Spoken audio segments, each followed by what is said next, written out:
Okay, street rod fans, certain cars just stand out. And this paint, I'm not sure if it's coming through on the camera, but here in the Florida sun, this paint is what's popping.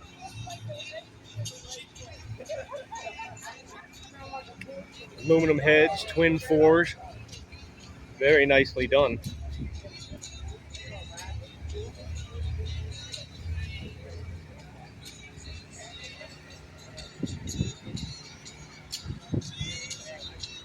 Wow.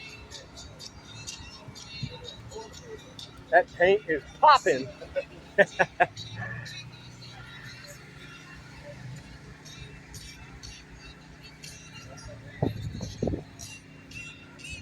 love the creativity and the way these are put together and the way they're built, and they just look so nice.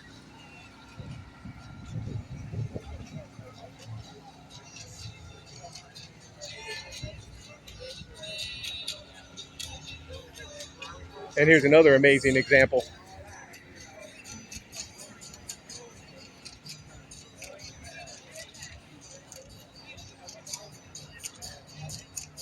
I'll do a separate video on this one, but I just wanted to show you.